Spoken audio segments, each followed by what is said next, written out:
어제 독서 교육을 하면서 시간이 좀 남아서 하나님 중심의 관점에서 20세기에 유행했던 하는 사조를 어떻게 해석을 해야 되는지 아이들에게 가르쳤거든요. 어제 지난주에 우리 교회 한 자매가 클라이밍을 하다가 2m 높이에서 떨어져서 왼쪽 다리가 부러졌습니다. 천지사방으로 돌아다니기를 좋아하는 자매거든요. 자매가 이것을 어떻게 받아들였냐 하면은 3개월 동안 예수님과 정말 깊이 교제해야 되겠다라고 받아들였습니다. 십자가가 있고 기도가 있으면은 반드시 그 다음에 부활의 좋은 것을 주님께서 허락해 주시겠죠. 우리는 그 일을 너무나도 우리 스스로가 예외 없이 경험을 해보았기 때문에 다 알고 있습니다. 만약에 그 20세기의 무신론적인 사상처럼 이 땅에 어떤 목적도 없고 의미도 없고 존재하는 모든 것과 존재하는 모든 관계는 필연성의 지배를 받지 않은 철저한 우연적 세계 안에 놓여 있다라고 간주하고 세상을 살아가게 되죠. 그러면 우리 인생에 이런 일이 일어났을 때 해석할 수 있는 길도 없고요. 그리고 엄밀한 관점에서는 극복해 나갈 수 있는 방향도 없습니다. 우연히 내 왼쪽 다리가 부러졌기 때문에요. 내가 인생을 살다가 다음번에 우연히 오른쪽 다리가 부러질 수 있고 또 우연히 교통사고도 날 수 있고요. 우연히 질병도 들 수 있게 되는 것입니다. 그런 우연성의 지배 아래서 살아간다면 우리는 우리 마음 가운데는 두려움, 근심, 불안 이것이 가득할 뿐이겠죠. 그리고 그런 일들이 벌어졌을 때 그것을 통해서 하나님께서 이루시는 선, 내 삶 가운데 이루어지는 복이 있다는 것 자체는 아예 간주할 수가 없게 되는 것입니다. 그래서 온당하지 못한 면을 다분히 가지고 있습니다. 우리가 하나님께서 살아계시고 이 만물의 모든 것을 속속들이 주관하고 계시다는 것들을 우리가 전제해야 그 위에서 사물, 관계, 우리 인생에서 일어나는 모든 일에 목적과 의미가 있다라는 것을 우리는 알 수 있고 또 어둠에서 빛 가운데로 밝히 규명해낼 수 있고요. 그리고 그것에 입각해 살아갈 수도 있는 거죠. 여러분 마가복음 1장 9절에서 11절 다 함께 읽어보도록 하겠습니다. 그때 예수께서 갈릴리 나사렛으로부터 와서 요단강에서 요한에게 세례를 받으시고 곧 물에서 올라오실새 하늘이 갈라짐과 성령의 비둘기같이 자기에게 내려오심을 보시더니 하늘로부터 소리가 나기를 너는 내 사랑하는 아들이라 내가 너를 기뻐하노라 하시니라. 아멘. 성령 하나님께서 하늘로부터 하늘을 가르고 예수님께로 내려오셨습니다. 예수님도 성령 하나님을 공생의 사역을 시작하시면서 하나님 아버지로부터 받았습니다. 그때 하나님께서 음성을 주시기를 너는 내 사랑하는 아들이요 내 기뻐하는 자라 라고 말씀을 하고 있습니다. 이 말씀은 공적인 메시아로 임명받아서 하나님의 아들, 이 세상을 구원하는 자의 직분을 감당해 나가시는 것을 말씀하고 있습니다. 그래서 여기서 우리가 주목해야 되는 것은 성령 하나님이시라는 겁니다. 성령 하나님께서 임하실 때 어떤 현상들이 나타나는가? 객관적인 것이 주관화가 되는 것을 말씀하고 있습니다. 그러니까 하나님께서 하나님의 아들 예수님을 이미 이 땅 가운데 보내실 때 메시아의 직분, 그것을 성취시키기 위해서 목적과 의미를 부여하셔서 이 땅에 보내신 것입니다. 그리고 예수님께서 30년 동안 사시다가 마침내 예수님께서 그 사명을 시작하실 때 성령 하나님을 받으셨죠. 그럴 때 그 객관적인 목적과 의미가 바로 예수님 당신께 주어진 소명과 사명이 되어버린 겁니다. 그러니까 주관화가 된 것을 말씀을 하고 있는 것이죠. 그래서 하나님께서 여러분들에게 목적과 의미를 부여하셨죠. 그런데 이것은요, 객관적인 측면에서도 봐야 되고 주관적인 측면에서도 살펴보아야 하는 겁니다. 무신론적인 세계관은요, 그 논리적으로 객관적인 목적과 의미라는 것을 아예 상정해 놓고 있지 않습니다. 그러니까 그것은 그 무신론적인 사상을 주장하고 있는 사람들이 무신론의 토대에서는요, 목적과 의미를 객관적으로 규명한다는 것이 논리적으로 성립되지 않는다는 것을 그들 자신이 너무나도 잘 알고 있습니다. 그래서 그런 논리를 사용하지 않아요. 그래서 객관적인 것은 없고 본질도 없고 그냥 단지 우리는 이 인생 가운데 여분의 존재일 뿐이고 그냥 있어도 되고 없어도 되는 존재이지만 내가 태어났기 때문에 살아가는 것에 불과하다는 그런 사상을 가지고 있는 것이죠. 그런데 여러분, 이 세상에는요, 객관도 필요하고 주관도 필요합니다. 만약에 내가 주관적으로, 객관이라는 것은 존재하지 않고요, 하나님께서 부여하신 계획, 이것은 내가 생각하지 않고요, 단지 내 스스로 내 인생에 의미를 부여한다라고 했을 때는요, 여러분, 한계에 부딪힙니다. 어디에 가면 한계에 부딪히는가? 정신병 가면 돼요. 정신병 가면은요, 각국 대통령과 유엔 총장들이 모여 있잖아요. 그래서 나는 United States of America 해가지고요, 나는 미합중국 대통령이다 라고 스스로 주장하면서 살아가는 사람이 있죠. 그런데 그것은 정당한 법적 절차를 통해서 선출되고 그리고 그 법에 의해서 객관적이고 객관적인 목적과 의미가 부여된 그 단 한 사람의 존재만 이 역사 속에 이 현실 속에서 존재할 수밖에 없는 거죠. 그러니까 주관적으로 의무를 부여한다는 것이 그 사람의 소명과 사명이 될 수 없다는 걸 말하고 있는 거예요. 이 하나의 사례를 통해서. 그런데 여러분, 객관적으로만 존재한다면 그것이 나하고 상관이 있겠습니까? 예를 들어서 어떤 소방관이 있습니다. 그런데 소방관이요, 단지 자신을 월급쟁이로만 생각을 하고 있습니다. 그러면 그 사람은 뛰어난 소방관이 될 수 없겠죠. 소방관에게 국가와 국민이 부여한 의무에 대해서 잘 알고 있고, 그리고 본인이 소명의식을 가지고 내가 사람들을 구하기 위해서 나는 존재하고 그것이 나의 사명이다라는 그 인식이 주관화되어야 하는 거잖아요. 그럴 때 그 사람을 훌륭한 경찰관, 훌륭한 소방관, 훌륭한 목회자, 훌륭한 교사 이렇게 생각할 수 있는 것이죠. 이런 것들이 배제되었다면요, 그 사람은 사명자라기보다는 그냥 단지 월급쟁이에 불과한 것입니다. 그래서 우리가 이 땅에서 삶을 잘 살기 위해서는요, 객관적인 것도 필요하고 주관적인 것도 필요한데 이 두 가지가 하나가 되어야 하는데, 하나가 되게 하시는 분이 누구시라고요? 성령 하나님이시라는 겁니다. 예수님께서 성령 하나님 받으실 때 너는 내 사랑하는 자, 내 기뻐하는 자라 말씀하셨죠. 우리도 마찬가지입니다. 우리도 성령 하나님을 받아야 됩니다. 예수님은 인격적으로 만나야 되는 것이죠. 그럴 때 하늘의 객관과 그 나의 주관, 이것이 서로 하나가 되는 거죠. 하늘과 땅이 하나가 되고 객관과 주관이 하나가 되어서, 즉 그 목적이 내 구체적인 소명과 사명에 되어서 살아가게 만들어 주신다. 이것을 말씀을 하고 있는 것입니다. 그래서 여러분, 마가복음 1장 17절에서는 이렇게 말씀하시네요. 마가복음 1장 17절에서 다 함께 예수께서 이르시되 나를 따라오라 내가 너희로 사람을 낚는 어부가 되게 하리라. 아멘. 하나님께서 베드로와 요한 세베대의 아들들에게 규명하시잖아요. 너희들의 본질이 무엇인가? 사람 낚는 어부다. 이것은 이 어부의 본질이 무엇인가라는 것을 말씀을 하고 있죠. 어부는 물고기를 낚는 것.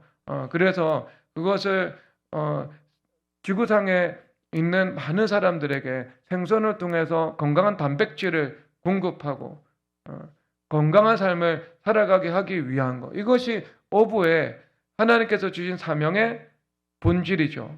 1차적인 본질이죠. 그런데 그 본질만 있는 것이 아니죠. 하나님께서 언제나 우리의 직업적인 소명이 하늘의 것과 연결되기를 원하시는 것이지 않겠습니까? 아무 소용 없습니다. 하늘의 것과 연결되지 않으면은요, 전도서 기자가 말하고 있잖아요. 헛되고 모든 것이 헛되도다.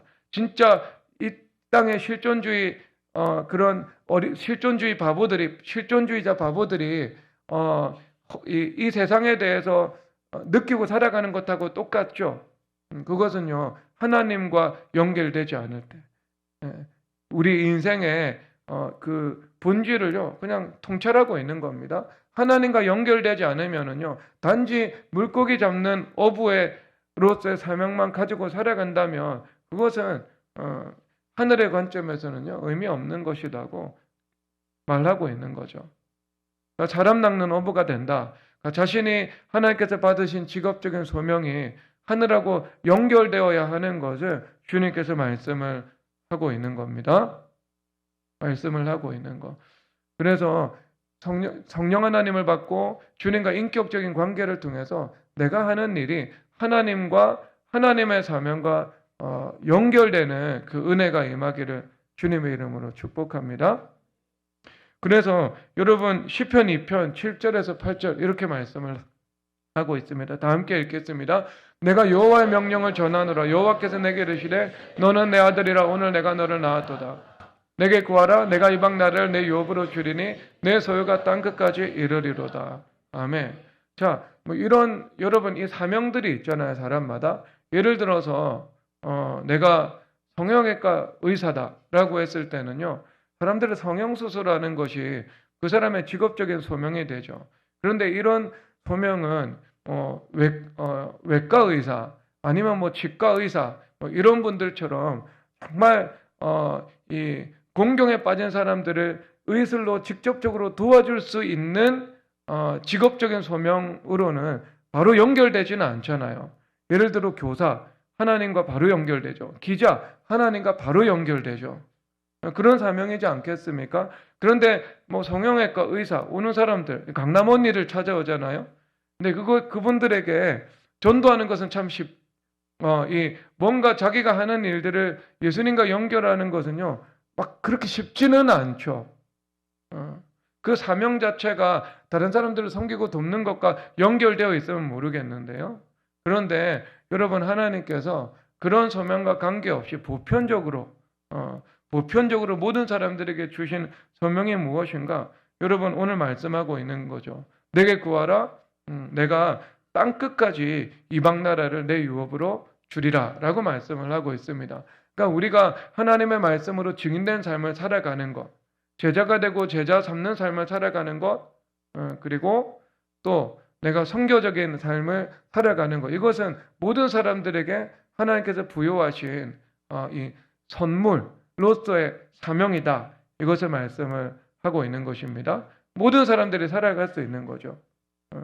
모든 사람들이 사람 낚는 어부가 되어야 한다는 것을 말씀하고 있습니다. 그래서 그것을 위해서 예수님께서도 기도하신 것처럼 너희들도 기도하는 삶을 살아갈 때 너희들의 사명이 하나님과 연결되고 필요한 모든 것은 주님께서 공급해 주실 것이다. 이렇게 말씀을 하지 않겠습니까? 하나님께서 그런 은혜를 주시기를 바랍니다. 돈을 버는 것이 단지 돈을 벌고 내가 기업가로 이름을 남기는 것이 된다면 그것은 땅의 사명에 불과한 것이 되죠. 그런데 돈을 버는 것이 하나님과 연결될 수 있다면 내가 나는 이 하늘의 기업가로 승격을 하게 되는 겁니다. 전락하는 것이 아니고요. 격상되는 그 은혜를 누리면서 살아가겠죠. 다음 누굽니까? 대표적으로 성경에서는요. 아브라함이잖아요. 아브라함은 목축업에 종사했지 않습니까? 아브라함 축산 대표이사였거든요. 근데 그가 하는 일들이 예수 그리스도와 동행하면서요. 하나님 아버지와 모든 것이 연결될 수 있으니까 그 인생 자체가 하늘에서 부배로운 상급을 받는 인생이 되었던 것을 말씀을 하고 있습니다. 여러분 오늘 말씀의 주제가 하나님 중층구조, 주권과 자유라는 말씀이거든요. 여러분 하나의 맥락 가운데 이 말씀이 전체가 진행되거든요. 자유라는 것은요. 주권 안에 있을 때 진정한 자유를 누릴 수 있다는 겁니다. 하나님의 주권 밖에 있는 자유는 자유가 아니다. 여러분 인간이 전적으로 자유로운 존재라고 생각하십니까? 여러분 세상 사람들은요. 인간은 전적으로 자유로운 존재다. 그 자유로운 전적인 의지를 가지고 자신의 인생을 책임지면서 살아가야 된다. 자신의 자유를 간섭하고 개입할 수 있는 것은 신도 사람도 누구도 없다. 이렇게 주장을 하고 살아갑니다. 되게 매력적이죠. 매력적인데요. 명백한 오답입니다. 여러분, 인간이 과연 자유로운가 하는 문제를 우리가 답을 해야 되겠죠? 여러분의 감정은 언제나 자유롭습니까? 아니죠. 불안이나 수치심, 곤혹스러움, 이런 것으로부터 여러분 감정이 자유롭습니까? 자유롭지 않죠. 그러면 여러분들의 의지는요, 가장 자유롭지 못한 것이 우리의 의지 아닙니까? 여러분 언제나 원하는 것을 행하고 있습니까? 언제나 원하지 않는 것을요, 행하지 않으면서 살아가고 있습니까? 아니잖아요? 사도 바울 선생님도 로마서 7장에서 나의 원함과 행함 사이에 괴리가 있다고 말씀을 하고 있죠. 로마서 7장의 인간 레벨에서는요. 내가 원하는 것은 하지 않고 원하지 않는 것을 행한다는 것이 사도 바울 선생님이 말씀하고 있는 인간의 연약함이고 한계잖아요. 그러면 우리 의지에 관한 문제거든요. 의지가 자유롭다면요, 언제나 원하는 것을 할 수 있어야 됩니다. 그런데 의지가 강한 사람은 원하는 것을 하는 것까지는 합니다. 그런데 그 의지가 강한 사람도요, 결정타를 맞는데 그게 무엇인가? 원하지는 않는 것을 행하지 않는 것. 이것은 잘 안 된다는 거죠. 그렇죠. 여러분, 저녁에 배고플 때 치킨 앞에 두고요, 그 치킨을 먹으면 안 된다는 걸 알지만 먹지 않습니까? 먹습니까? 먹잖아요. 검찰총장급의 의지를 가지고 있는 사람도요, 저녁에 치킨 앞에서는요, 의지가 굴복될 거예요. 이것은 그냥 시트콤처럼 표현한 것에 불과한 것이고요, 얼마나 우리 의지가 죄악의 공격에 취약함을 생각해야 되겠죠? 그러면 여러분, 우리 생각은 여러분들이 완벽하게 모든 시간에 생각을 통제하면서 살아가고 있습니까? 아니잖아요? 원수 마귀는 우리에게 거짓말하는 존재잖아요.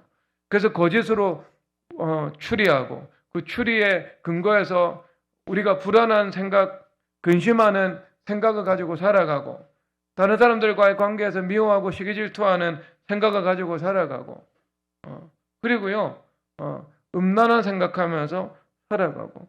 여러분이 생각이라는 것도 자유롭지 못하죠. 그러면 우리 인격을 구성하는 3요소가 지정인데 우리 지정의 자체가 자유롭지 못하다는 것을 말해주고 있는 것이지 않겠습니까? 자유롭지 못한 거예요. 자유롭지 못한 거. 그래서 여러분, 인간의 전적인 자유를 주장했던 샤르트르라는 사람이 있는데요. 이 사람은 죽기 7년 전에 시각장애인이 됩니다. 왜? 방탕한 생활을 통해서. 죄악의 욕구를 통제하지 못한 거예요, 자기 자신이. 그리고 나서 7년 동안 시각장애인으로 살아갔습니다. 여러분, 시각장애인의 삶은요, 자유롭지 못하잖아요. 하나님께서 맹인된 자를 예수님께서 많이 그들에게 빛을 선물해 주셨거든요. 빛의 삶이라는 것은요, 자유한 삶이에요. 자유한 삶. 그래서 진리가 자유롭게 하리라. 그런데 주님의 말씀은 빛이잖아요. 주 말씀 내 길의 빛이요 내 발의 등이라고. 그런 빛이 있다는 것은요, 내가 자유롭다는 거예요. 보면서 장애물을 보고 우회로를 선택해서 갈 수 있고 넘어지지 않고. 내가 시각장애인이 되어버리면은요, 누군가의 도움을 받지 않잖아요. 그러면 자유가 없는 거잖아요. 그러니까 자유를 주장하는 사람에게 주님께서 자유를 거두어 가시는 거죠. 자유 없는 삶. 자유 없는 삶. 여러분, 인간은 전적으로 자유하지 못합니다. 왜 그런가? 인간은 전적으로 타락했기 때문입니다. 여러분, 어떻게 생각하십니까? 하나님의 주권이라는 것이 배제된 자유가 있다라면 어떨까요? 우리가 과연 정말 자유로운 삶을 살아갈 수 있을까요? 아니면 두려움에 매여서 살아갈 수밖에 없을까요? 한번 생각 한번 해보세요. 여러분, 모든 인간이 선을 행하든지 악을 행하든지 전적으로 자유롭다라고 할 때, 선과 악이라는 것은요, 전적인 인간의 자유에 지배를 받게 되는 거죠. 자, 그러면 어떤 일이 일어날까요? 자, 우리 주변에 지하철을 타고 가도 주변에 악인이 있을 수 있고, 길을 걸어가도 등산을 하다가도 내 앞에서 나에게 다가오는 사람이 선한 사람인지 악한 사람인지 우리가 알 수가 없어요. 그런데 그 악한 사람이 내게 악을 행하는 것이 전적으로 그 사람의 자유의지에 달려 있는 거예요. 그 사람이 선을 행하기 원하면 선을 행하는 거고, 그 사람이 나에게 악을 행하기를 원하면 악을 행하는 거예요. 그러니까 그 사람이 악을 행하기를 원합니다. 그러면 나는 영적으로도 물리적으로도 그 사람의 악으로부터 나를 지키고 그 사람의 악을 막을 수 있는 길이 없는 거예요. 당하는 것밖에 답이 없습니다. 여러분, 그러면 그 악이라는 것이 악인의 자유 그 자체 전적으로 지배를 받고 있다면은요, 이 세상 자체가 얼마나 여러분 불안과 두려움 그 자체가 되겠어요? 자유 그 자체는요, 불안 그 자체가 되는 거죠. 그런 관점에서 본다면, 그렇죠? 그런 세상에서 살아가고 싶어요? 아니잖아요. 그래서 여러분 출애굽기 3장 19절에서 20절 이렇게 말씀하고 있습니다. 읽겠습니다. 내가 아노니 강한 손으로 치기 전에는 애굽 왕에 너희가 가도록 허락하지 아니하다가 내가 내 손을 들어 애굽 중에 여러 가지 적으로 그날을 친 후에 그가 너희를 보내리라. 아멘. 근데 성경에서는 그렇지 않다고 말을 하고 있습니다.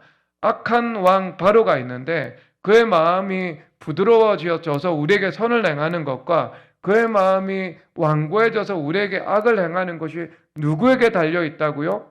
하나님의 주권에 달려 있다라고 말씀을 하고 있는 겁니다.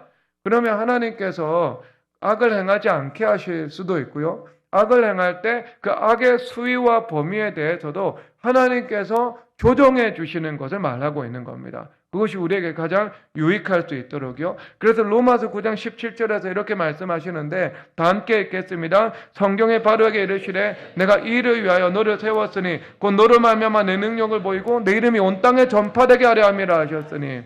아멘. 그래서 하나님께서 바로의 마음을 완악하게 하셔서 이스라엘 백성들에게 악을 행하게 허락하신 것, 그것은 하나님께서 이 일을 통해서 영광받기 위함이다라고 말씀을 하고 있는 겁니다. 그러니까 하나님께서 그 정도와 수준에 대해서 철저하게 한계선을 설정해 놓고 그 선 밖으로 오지 못하도록 한 거죠. 그래서 여러분 욥기에서 말씀을 하시는데 하나님의 권능에 대해서 말을 하는데 땅과 바다의 경계를 설정을 해놓고 바다야 너는 이 땅의 한계선 밖으로 넘어오지 말라라고 이야기를 하고 있잖아요. 그래서 어거스틴이라는 분이 창세기 1장을 주석을 하면서요, 하나님께서 땅과 바다를 나누신다. 그래서 이 바다는 흑암, 어둠의 세력을 말을 하면서 어둠과 흑암의 세력이 하나님께서 지정해 주신 한계선을 넘지 못하도록 주님께서 통치하신다. 이것을 말씀을 하고 있는 거예요. 그래서 주님께서 뭐라고 말을 하고 있어요? 나는 축복도 짓고 환난도 짓는다고. 주님께서는 환난도 지으시는 분이다. 이렇게 말씀을 하고 있는 거죠. 그렇죠. 그러니까 여러분 우리가 악인의 의지 그리고 악인에 의해서 일어나는 우연적인 사건들, 충동적이고 우발적인 인간의 행동에 의해서 우리가 침해를 받지 않는다는 거죠. 우리는 철저히 그곳으로부터 보호를 받고 있는 것이고 하나님의 주권이 지배하고 있다는 것을 말씀해 주고 있는 것입니다. 하나님의 주권 밖에서 일어날 일은 없기 때문에요. 우리가 그것을 믿고 안식하고 보호를 누리면서 살아갈 수 있는 것을 말씀을 하고 있는 겁니다. 말씀을 하고 있는 것. 자, 그리고 나서 21절과 22절 읽도록 하겠습니다. 읽겠습니다. 내가 애굽 사람으로 이 백성에게 은혜를 입히게 할지라 너희가 나갈 때 빈손으로 가지 아니하리니 여인들은 모두 그 이웃 사람과 함이 자기 집에 거류하는 여인에게 은폐물과 금폐물과 의벌을 구하여 너희 자녀를 꾸미라. 너는 애굽 사람 물품을 취하리라. 아멘. 그리고 애굽에 여러분 머리는 대표잖아요. 그런데 바로 왕의 마음을 주님께서 완악하게 하셨어요. 그러면 백성들의 마음도 똑같이 하나가 되어서 이스라엘 백성들을 핍박해야 되잖아요. 근데 하나님께서 한계선을 설정하십니다. 그리고 나서 애굽 사람들에게는요, 하나님께서 은혜를 주시는 거예요. 그들의 마음에 부드러운 마음을 주시는 겁니다. 그래서 이스라엘 백성들이 애굽 사람으로부터 은혜를 입어서 그들의 물품을 취할 수 있도록 하나님께서 행하시는 것이죠. 이것은 하나님께서 바로 왕을 통해서 그들을 핍박하는 것을 허락해 주셨잖아요. 하나님 공의의 하나님이시죠. 하나님께서 그들을 이스라엘 백성들에게 보상을 해주셔야 되지 않겠습니까? 그 수백 년의 노예 생활, 그리고 애굽 왕의 이 피해, 애굽 왕이 끼친 피해, 이것을 하나님께서 백성들에게 보상하기를 원하셨던 거죠. 그래서 너희들은 공의롭게 합당하게 애굽 사람들의 물건을 취하라, 빌려라 라고 말씀을 하고 있는 것입니다. 그래서 하나님께서 애굽 사람들로부터 은혜를 입게 하시는 것입니다. 은혜를 입은 거예요. 은혜를 입은 것입니다. 그러니까 하나님, 선하신 하나님께서 그들이 일시적으로는 그 십자가의 고난을 당했지만 하나님께서 그 십자가의 고난에 대해서 좋은 것으로 상을 베푸시고 충분히 갚으신 것을 말씀을 하고 있는 겁니다. 왜? 공의의 완성은 사랑이니까. 하나님의 사랑과 자비가 더 크니까요. 하나님께서 초비례적인 은혜를 허락하신 겁니다. 애굽에 의해서 받은 박해와 고난보다 더 큰 하나님의 은혜의 보상을 분명하게 내리신 것을 말씀을 하고 있는 것입니다. 그러니까 이 말씀이 무엇인가? 악한 백성이죠. 하나님 모르는 사람들, 악한 백성이 악을 행하는 것, 그리고 심지어 그 악한 백성들 마음 가운데 하나님 아버지의 마음을 불어넣어 주셔서 하나님의 사람들에게 은혜를 베풀도록 하는 것, 이것이 하나님의 손안에 있다, 이것을 말씀해 주고 있는 겁니다. 주권이죠. 여러분, 어떤 세상 속에서 살아가고 싶습니까? 악인이 가지고 있는 전적인 자유에 의해서 내 안전이 침해받는 세계 속에서 살아가고 싶습니까? 아니면 철저히 선하신 하나님의 주권 안에서 살아가고 싶습니까? 선하신 하나님의 주권 안에 살아가고 싶죠? 악인의 악을 막아주시고 때로는 악인의 악을 행하는 것을 허락하시지만 그 일을 통해 영광 받으시고 더 큰 은혜를 베풀어 주시는 하나님의 세계 속에 살아가겠습니까? 이 세계가 훨씬 더 여러분 멋진 하나님의 세계입니다. 그런 세계를 살아가야 되죠. 그리고 뿐만 아니라 여러분, 우리 자신에게도 마찬가지 아닙니까? 내가 선을 행할지 장차 큰 죄를 범해서 타락을 할지 그것이 전적인 내 자유에 달려 있다라고 하면은요, 저는 너무 두려울 것 같아요. 너무 두려울 것 같아요. 하나님, 제가 나중에 큰 죄를 범해서 타락을 한다면 주님, 저는 그런 세계 속에서 살아가고 싶지 않아요. 살아가고 싶지 않아요. 하나님의 주권이 있고요. 하나님의 은혜가 있는 것. 우리가 주님 앞에 기도를 드릴 때 하나님께서 들린 대로 행하시고 그 기도에 입각해서 내 삶을 보호해 주시는 여러분, 그 주권 안에서 살아가기를 원합니다. 저 큰 죄 짓고 싶지 않아요. 타락하고 싶지 않습니다. 저는요. 주님 앞에 과신하지 않고요. 주님 앞에 기도합니다. 은혜를 베풀어 달라고. 제 머리가 백발이 될 때까지, 천국 갈 때까지 끝까지 주님 앞에 충성하면서 살아가게 해달라고 주님 앞에 기도드립니다. 그런데 저는 이 기도를 주님께서 들으신다는 것을 믿고요. 그리고 그 기도를 존중해 주신다는 것을 확신하고 있습니다. 과신하지는 않지만 기도의 힘을 의지하고 있습니다. 여러분, 자유로운 세계 속에서 살아가고 싶습니까? 주권 안에 자유로운 세계 속에서 살아가고 싶습니까? 저는 두 번째 세계에서 살아가고 싶은데요. 여러분 스스로를 믿습니까? 여러분이 가지고 있는 자유의지를 100% 거기에 내 인생의 무게를 두고 살아갈 수 있습니까? 아닌데요. 저는 거기에 무게를 두고 살아가고 싶지 않은데요.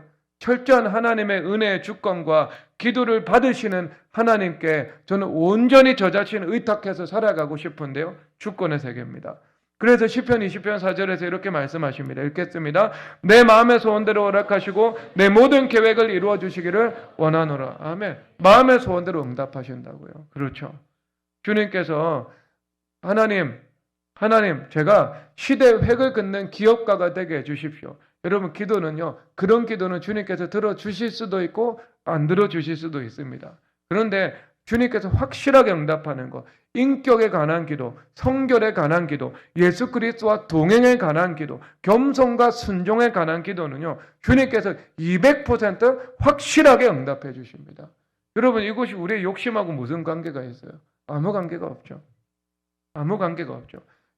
여러분, 이것은 200% 응답하시는 기도입니다. 존중해 주십니다. 이 기도는요. 자, 그리고 여러분 자녀에 대해서는 어떤 걸 원하십니까? 여러분의 자녀가 나중에 선을 행할지, 아니면 큰 악에 빠지게 될지, 믿음으로 살게 될지, 아니면 아주 극단적인 선택을 하게 될지, 여러분, 그것이 여러분들의 자녀의 자유의지 외에 아무것도 없다면, 여러분, 죽을 때, 눈이 감기겠습니까? 자녀 걱정한다고요, 죽지를 못하는 거예요, 죽을 때. 자녀 걱정돼가지고요. 아니죠, 여러분. 우리는 하나님 앞에 기도로 후손을 위해서 기도 드릴 수 있고요. 그리고 하나님께서 기도를 들으시고 은혜의 울타리를 쳐주십니다. 하나님께서 이스라엘을 향한 탄원을 들어주셨죠. 창세기 17장 20절 읽겠습니다. 시작. 이스마엘에 대하여 내가 내 말을 들었나니 내가 그에게 복을 주어 그를 매우 크게 생육하고 번성하게 할지라. 그가 12드령을 낳으리니 내가 그를 큰 나라가 되게 하려니와. 아멘. 하나님께서 아브라함이 이스마엘 육체의 자손입니다. 이스마엘에 대해서 주님 앞에 드린 기도 들어주셨어요. 그런데 여러분은 이스마엘입니까? 이삭입니까? 이삭이잖아요. 여러분의 자녀 이삭이잖아요. 그러면 이삭을 위해서 여러분들이 기도를 드릴 때 이스마엘을 향한 기도를 주님께서 들어주셨다면 이삭을 위한 기도를 주님께서 왜 들어주시지 않으시겠습니까? 여러분, 자녀들의 인생의 미래가요, 전적인 자녀의 자유와 자유의지에 달려있는 것 아니라는 거예요. 알겠죠?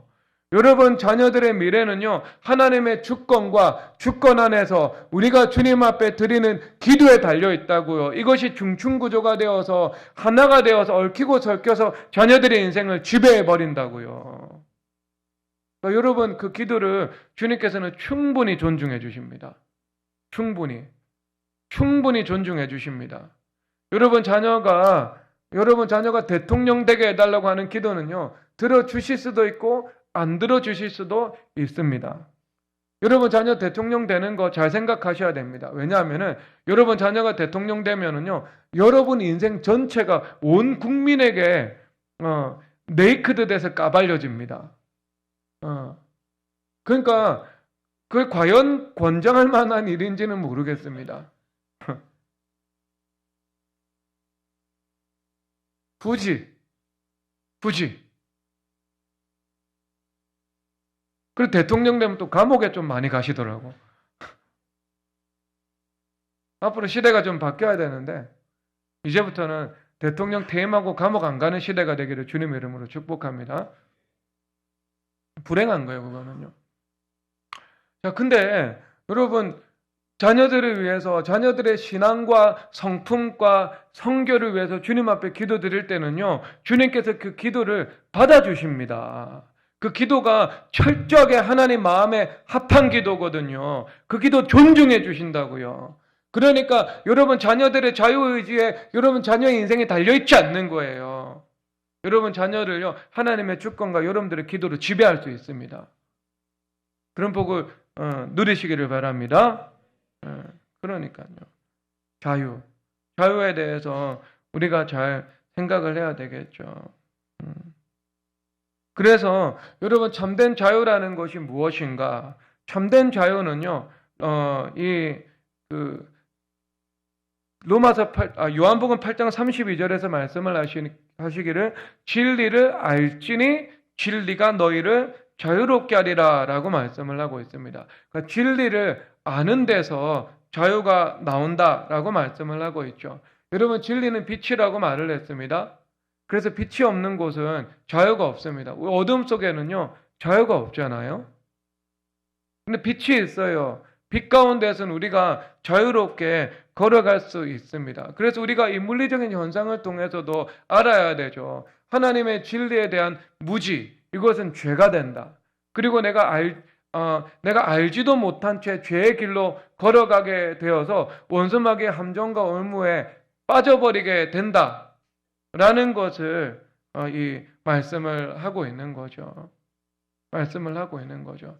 그래서 이런 삶을 우리 예수님 믿는 사람들은요, 적어도 뭐가 있냐면 하나님의 말씀을 지식적으로는 이해하고 있어요. 그리고 하나님의 말씀을 어디서 많이 들어봤기 때문에요. 들어봤기 때문에 무엇이 선인지 무엇이 악인지에 대해서는요, 세상 사람들하고 다른 최소한의 분별은 가지고 살아가고 있습니다. 그러니까 선과 악에 대해서 분별해야 돼요, 여러분. 선과 악을 분별하지 못하는 것은 무지고 무지 자체가 죄가 됩니다. 하나님 앞에서는요. 왜 그 무지한 길을 걸어가다 보면 이 원수마귀의 올무에 빠져버리게 되는 것이니까. 그런데 여러분, 우리 기독교인들이 범하는 죄의 상당 부분은요, 미필적 고의예요. 미필적 고의입니다. 이게 죄인 줄 알고 있어요. 그러면서 죄를 짓는 거예요. 이런 죄를 범하다 보면 하나님께 징계를 받던가 원수마귀에게 시험을 준다는 거 알고 있어요. 그럼에도 불구하고 로마서 7장처럼 그 죄악에 이끌려가는 거죠. 그렇다면 여러분, 이것을 진리를 아는 상태라고 말할 수는 없겠죠. 미필적 고의죠. 진리는 단지 나에게 정보에 불과한 것이죠. 그렇죠. 여러분, 어떤 분이 그렇게 이야기를 해요. 하나님 말씀을 하도 많이 들어가지고요, 내가 세상을 내려놓았습니다 라고 말합니다. 하지만 마음에 세상의 영이 가득해요. 하나님과의 관계에서 말은 내려놓았다고 합니다. 그리고 설교를 많이 들어가지고 세상의 것을 내려놓아야 된다는 것은 알고 있어요. 그런데 세상의 영에 대해서 죽지 못하고 세상의 영이 내 안에 가득해 있습니다. 하나님의 은혜의 선물로서 이 세상에 있는 것을 누리는 것이 아니고요, 만물, 하나님께서 주신 선물로서 전도서 기자가 말씀하시는 것처럼 기도와 말씀으로 거룩해진 것으로 누리는 것이 아니고요, 은을 구하는 자들은 은을 만족하는 것, 은을 사랑하는 자는 은으로 만족하지 못한다고 말을 하는 것처럼 예수님을 사랑하고 감사함으로 누리는 것이 아니라 내가 그 은 자체를 마치 마약 중독자가 마약의 결핍에 빠졌을 때 마약을 추구하는 것처럼 추구하면서 살아가는 거죠. 그러면 여러분, 그런 사람에 대해서 어떻게 해요? 자기 자신은 내려놓았다고 생각하지만 하나님도 주변에 있는 사람들도 저 사람은 세상을 내려놓지 못하고 세상에 가득하다는 것을 다 알고 있는 거죠. 알고 있는 거. 여러분, 이것이 진리를 안다라고 말할 수 있습니까? 아니죠. 진리를 모르는 거예요, 그 사람은. 그래서 진리를 안다는 것이 무엇인가? 당연히 그 진리는요, 진리는요, 단지 진리가 내 안에 거하는 정도에 끝나는 것이 아니죠. 왜? 성경에서 말씀하시잖아요. 하나님의 형상이 우리 안에서 회복된다 말씀을 하고 있거든요. 그리스도는 하나님의 형상이니라 라고 말씀을 하고 있죠. 그러면 우리에게 망가지고 어그러진 하나님의 형상이 회복이 되는 거예요. 그러면 우리가 마태복음 13장에서 말씀하시는 것처럼 그런 질 낮고 생산성 떨어지는 밭이 아니라 우리가 좋은 밭이 되는 거죠. 그러니까 토양 자체가 질적으로 변화된 것, 진료가 바뀐 것, 이것을 말씀을 하고 있는 것입니다. 그래서 하나님의 이 진리로 내가 어떻게 된 거예요? 거듭난 거예요. 말씀과 성령으로 거듭났고 너희가 그리스도 안에 있는 새로운 피조물이라고 말씀을 하신 것처럼 내가 새롭게 지음을 받은 거예요.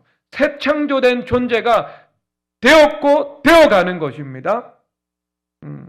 그래서 여러분, 그래서 나의 존재적 속성, 진료, 이것이 좋은 밭으로, 좋은 토양으로 바뀌어 버리는 것, 이것을 말씀을 하고 있는 겁니다. 내 본질이 바뀐 거예요. 내 본질이 바뀌어서 하나님의 성품의 본질적이고 공유적인 속성들이 내 안에 반영되어 나아가는 거예요. 예수님의 겸손, 예수님의 온유, 예수님의 순종, 예수님의 사랑, 예수님의 지혜, 이런 것들이 내 안에 하나님의 말씀이 내 안에서 내 안의 본질을 바꿔 나가는 것을 말씀을 하고 있는 겁니다. 바꿔나가는 거. 여러분, 이것이 진리를 안다라는 것을 말하고 있는 거예요. 여러분, 제가 해병대 특수수색대 출신 한 형제에게서 들었는데요. 세계에서 가장 유명한 네이비 실과 같은 특수부대원이 있대요. 20년 정도 있으면서 수많은 전쟁에 참여해서 무공훈장을 받은 최고의 군인입니다. 그런데 그 군인이 말하는 것이 무엇인가? 규율에서 자유가 나온다라고 말을 하고 있습니다. 규율에서 자유가 나온다라고 말씀을 하고 있는 거예요. 여러분, 그러니까 하나님의 말씀 안에 자유가 나오는 겁니다. 자, 제가 좀 더 쉽게 설명을 하도록 하겠습니다. 여러분, 야구할 때 투수가 공을 던지잖아요. 그럼 직구를 던지죠. 투심 패스트볼 이렇게 던지잖아요. 던지면 공을 던질 때요. 백스핀을 걸어요. 백스핀. 그러니까 여러분, 백스핀을 걸다 보니까 어때요? 공기 저항이 아랫부분이 많습니까? 윗부분이 많습니까? 아랫부분이 더 많겠죠. 백스핀이 되니까요. 그렇죠. 그 아랫부분은 역방향이고 그 윗부분은요, 공기 저항을 그대로 순방향으로 받잖아요. 이 회전될 때 백스핀이 되니까요. 그러니까 공기 저항이 약한 윗부분으로 공이 솟구쳐 올라가는 거예요. 그래서 여러분, 투수들이 직구 던질 때 보면 강속구 투수들의 구위가요, 떨어지지 않잖아요. 그리고 직선으로 가던가 아니면 약간 올라가는 느낌이 듭니다. 그것을 뭐라고 하는가? 매그너스 효과라고 하고 있거든요. 매그너스 효과. 그리고 포크볼 같은 게 있잖아요. 포크볼은 가다가 쑥 하고 떨어져요. 근데 사람들이 그것은 단지 스피드가 부족하기 때문에 가다가 힘을 받지 못하고 떨어진다라고 생각을 했는데요. 실험을 한 거예요. 근데 포크볼을 던질 때는요, 야구 그립을 잡는데 이 회전하는 방향에요, 실밥이 2개가 있습니다. 그런데 그 실밥과 실밥 사이의 거리가요, 좁아요. 좁으니까 실밥 2개가 있는데 좁거든요. 그러면 계속해서 회전이 일어날 때 그 공기 저항으로 마찰이 일어나잖아요. 그런데 그 마찰이 균일하게 일어나지 않는 거죠. 왜? 거리가 좁으니까. 그래서 좁고 넓고, 좁고 넓고, 좁고 넓고, 이렇게 회전이 이루어지고 공기 저항이 이루어지는 겁니다.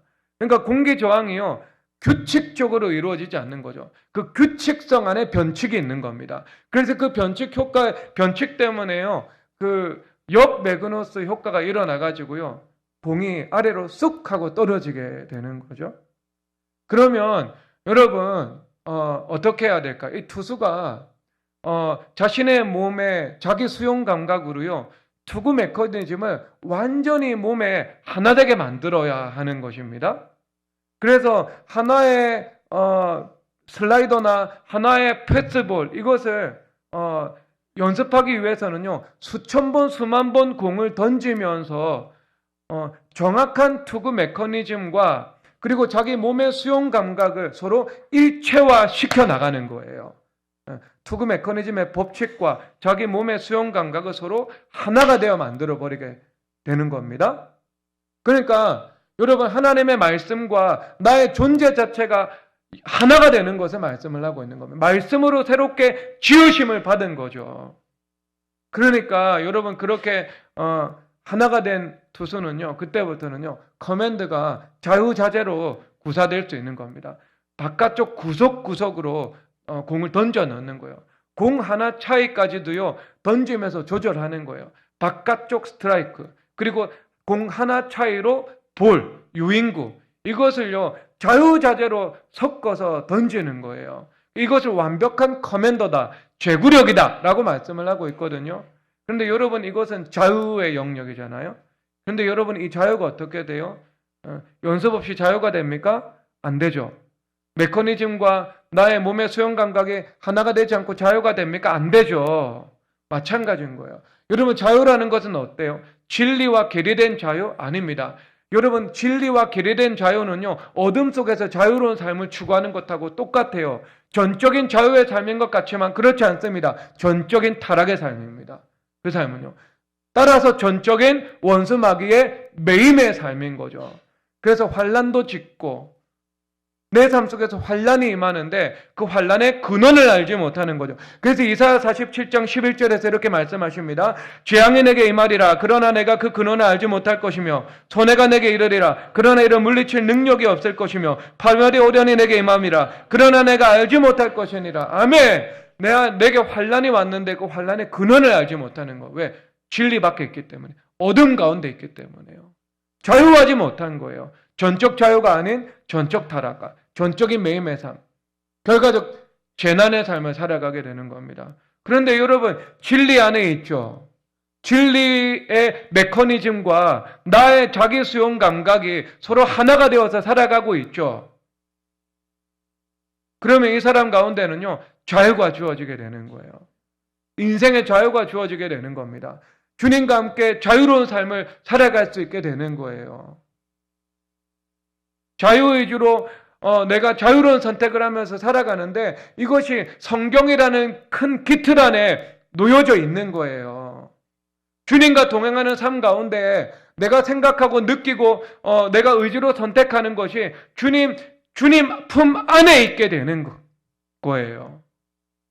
그래서 여러분, 진정한 자유의 삶을 아브라함의 후손이 되어서 살아갈 수 있는 것을 말씀을 하고 있는 것입니다. 그래서 요한복음 15장 7절 읽도록 하겠습니다. 그 축복이 무엇인가 읽겠습니다. 너희가 내 안에 거하고 내 말이 너희 안에 거하면 무엇이든지 원하는 대로 구하라 그리하면 이루리라. 아멘. 그래서 너희 말이 내 안에 거해야 된다 말씀하고 있는 거죠. 그렇죠. 하나님의 말씀이 내 안에 거하는 거예요. 완전히 내면화가 되어서 그 자기 수용 감각의 투구 메커니즘을 완전히 습득한 것처럼 우리 마음이 하나님의 말씀을 다운로드 받아서 그 말씀의 알고리즘과 체계에 내 마음과 삶이 온전히 지배를 받고 있게 되는 것을 말씀을 하고 있는 겁니다. 세상의 빛이 아닌 하나님의 빛으로 가득한 삶을 살아가게 되는 거예요. 그러니까 그런 삶은 어떻게 하나님께서 주시는 진정한 자유를 누리며 살아갈 수 있음을 주님께서 말씀하고 있습니다. 자유로운 삶은요, 예수님과 함께 독수리가 날개쳐 올라가는 것처럼 비상하는 삶, 하나님과 함께 그 창공을 자유롭게 비행하는 삶을 살아갈 수 있게 되는 것입니다. 그런 자유의 비상과 비행이 하나님의 말씀의 내면화를 통해서 자유롭게 여러분 가운데 일어나시기를 주님의 이름으로 축복합니다. 다 함께 우리 찬송하도록 하겠습니다.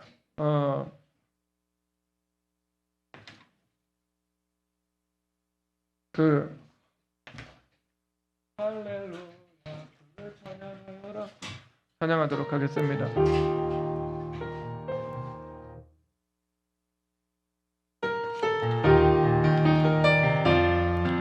깊은 절망의 수렁 가운데 깊은 절망의 수렁 가운데 주님께 닿을 수 없던 우리 어두운 밤중에 하늘을 향해 주의 이름 나 부를 때 어둠을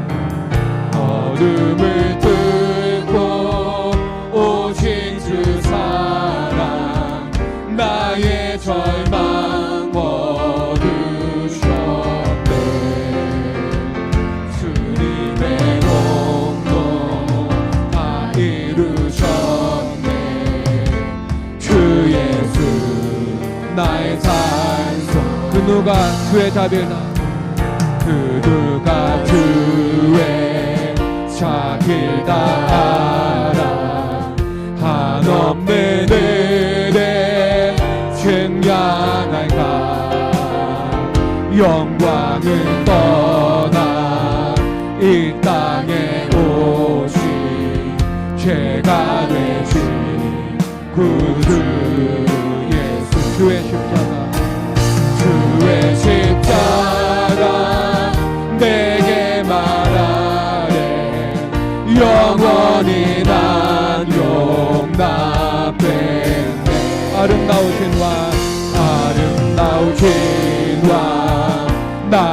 주의 것 그리스도 나의 산소. 할렐루야. 주를 찬양하여라. 할렐루야. 주를 찬양하여라. 할렐루야. 자유케 하셨도다. 죄에서 주께 되신 주께 구원했도다. 주 예수 나의 산 소망. 언약된 아침 언약된 아침 내 몸에 강활의 오늘 시작되네. 유다의 사상 위험찬 선포. 사망이 무너졌도다. 이제 사망은 무덤이 더는 주장할 수 없는 유다의 저정 위험천포. 사망이 무너졌도다. 사망이 무너졌도. 사망이 무너졌도다. 사망이 무너졌도다. 주 예수 승리하셨네. 주 예수 승리하셨. 주 예수 승리하셨네. 주 예수 승리하셨네. 할렐루야. 할렐루야. 주를 찬양하여라. 할렐루야. 자유케 하셨도다. 죄의 저주 그 대신 주께 구원했도다. 주 예수 나의 산소. 할렐루야. 할렐루야. 주를 찬양하여라. 할렐루야. 자유케 하셨도다. 죄의 저주 그 대신 주께 구원했도다. 주 예수 나의 산소. 할렐루야. 할렐루야. 주를 찬양하여라. 할렐루야. 자유케 하셨도다. 죄의 저주 그 대신 주께 구원했도다. 주 예수 나의 산. 할렐루야. 오른손 들고 할렐루야. 주를 찬양하여라. 할렐루야. 자유케 하셨도다. 죄의 저주 그 대신 주께 구원했도다. 주 예수. 마지막 할렐루야. 할렐루야. 주를 찬양하여라. 할렐루야. 자유케 하셨도다. 죄의 저주 그 대신 주께 구원했도다. 주 예수